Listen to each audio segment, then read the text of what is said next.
seperti video-video yang sudah banyak beredar di media sosial yang memperlihatkan bagaimana situasi dan peristiwa salah satu penumpang yang akan berangkat ke Medan Kuala Namu yang kemudian menyampaikan kalimat-kalimat atau ucapan yang sifatnya mengganggu keamanan penerbangan, sehingga kemudian bahkan Kementerian Perhubungan melakukan langkah cepat dengan melaksanakan kegiatan SOP untuk mengamankan yang bersangkutan, sehingga kemudian sejak hari Sabtu tepatnya pukul 21 yang bersangkutan sudah berada di dalam pengawasan petugas keamanan.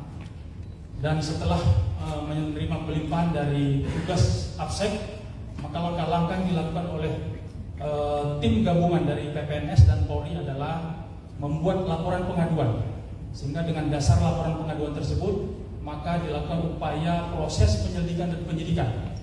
Dalam perkara ini, rekan-rekan sekalian, langkah-langkah yang sudah dilakukan oleh penyidik adalah sudah melakukan pemeriksaan terhadap 8 orang saksi yang terdiri dari pramugara atau kru Lion Air sebanyak 2 orang, kemudian petugas APSEC Lion Air sebanyak 2 orang, kemudian stasiun manajer Lion Air sebagai pelapor atau pengaruh dalam perkara ini, kemudian petugas dari APSEC Angkasa Pura Indonesia yang sudah kita lakukan pemeriksaan.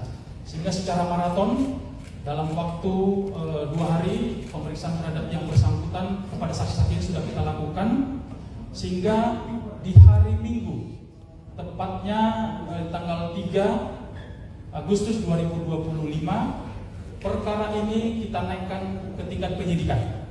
Artinya peristiwa itu adalah peristiwa pidana. Penyidikan ini menunjukkan bahwa peristiwa perbuatan yang dilakukan oleh pelaku adalah perbuatan pidana. Dan kemudian setelah melakukan serangkaian proses pemeriksaan, mengumpulkan alat bukti baik berupa rekaman, baik keterangan saksi dan bukti-bukti dokumen yang kita sita dari maskapai, maka per hari ini terhadap yang bersangkutan sudah kita tetapkan sebagai tersangka.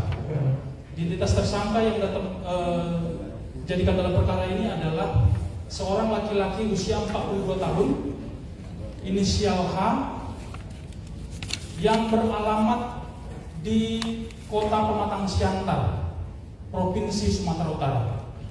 Jadi kami sampaikan rekan-rekan media bahwa kronologis yang bersangkutan itu adalah penerbangan dari Merauke,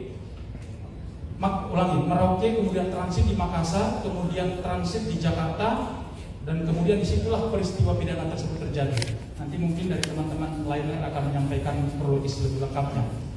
Sehingga kemudian atas perbuatan yang disampaikan tersangka, mengingat ini adalah undang-undang penerbangan, lex spesialis, maka nanti penyidik dari Kementerian Perhubungan akan menyampaikan langkah-langkah atau tindak lanjut yang akan dilakukan. Di mana dalam pasal 437 Undang-Undang Nomor 1 Tahun 2009 disebutkan bahwa setiap orang yang menyampaikan informasi palsu yang membahayakan keselamatan penerbangan itu dapat dipidana penjara paling lama 1 tahun. Kemudian tentu teman-teman bertanya, kenapa yang bersangkutan tidak ditampilkan dalam konferensi pers hari ini?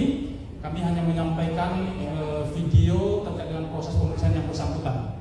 Jadi memang hari ini orang tua yang bersangkutan juga sudah kita datangkan dari Sumatera Utara. Ada beberapa informasi-informasi yang disampaikan kepada penyidik.